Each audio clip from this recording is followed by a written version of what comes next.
Oh, hey, listen, just a brief update here. Stephen Avery will be set free. Mark my fucking words. Here's the thing. Kathleen Zellner, number one, his lawyer, his newest lawyer, doesn't take on any cases that she doesn't think she's gonna win.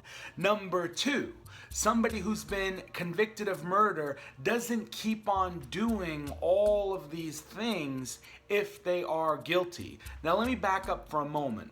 I rewatched the entire docuseries and it drives me fucking nuts.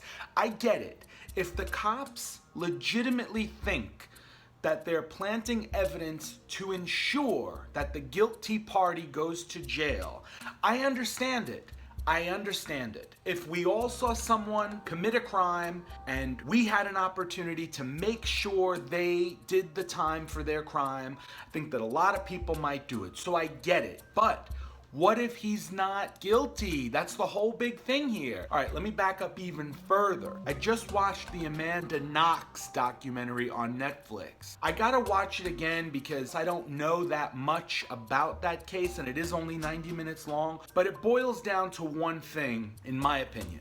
If someone is guilty of a crime, but they get away with it, they're still being punished inside. Their reputation is still stained. So if Amanda Knox is guilty, she still has to go day to day, not only living with herself as a free person, but having to see people in the stores, on the street, all over the place who have their opinion on the case because she's out and about. I also feel like if you punish someone for committing a crime, especially a murder, it's not gonna bring that person back. Everyone knows that and it sucks, but at least you have some kind of justice. A lot of people, when they lose someone and they're given the opportunity to press charges against the person who did it, sometimes they don't want to because they know it's not gonna bring the person back and they don't wanna go through all of it again. Now with Stephen Avery, putting an innocent person behind bars is fucking worse because this person didn't do anything. And even if he did, they didn't prove it. They didn't have enough evidence to prove it. Well, now, with 2016 scientific forensic testing, we are gonna know if the blood in the car was old blood or if it was new blood, because there are ways nowadays to test DNA to tell how old it is.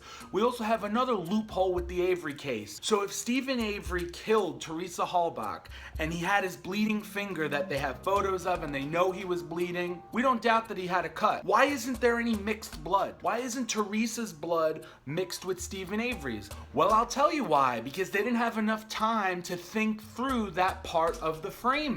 They only knew to put his blood and however her blood was in there. Now, we don't know who killed her. There are all these theories on Reddit that the person who did kill her is dead. I say it's Scott and Bobby Dassey, but I don't know, and I also don't want to say that because I don't need anybody coming after me.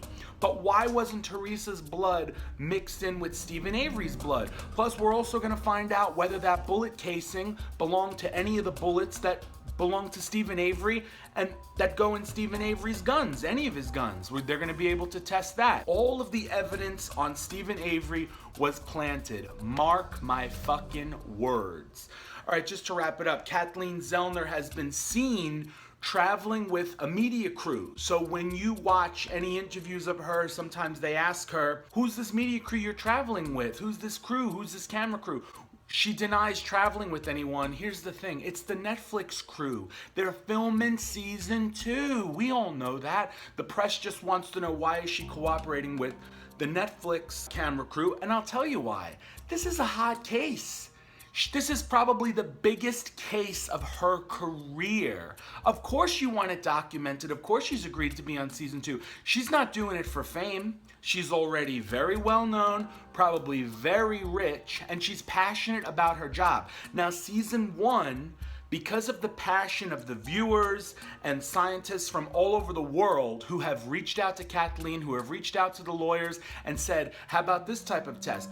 Scientists in Sweden, scientists in Austria, scientists in Switzerland, scientists in China, people from everywhere have reached out and have given their opinion on the new tests that can happen, the new forensic breakthroughs in science in 2016, and everyone's helping to move this case forward. So of course she's got to participate in season 2. She's a major part in setting Stephen Avery free.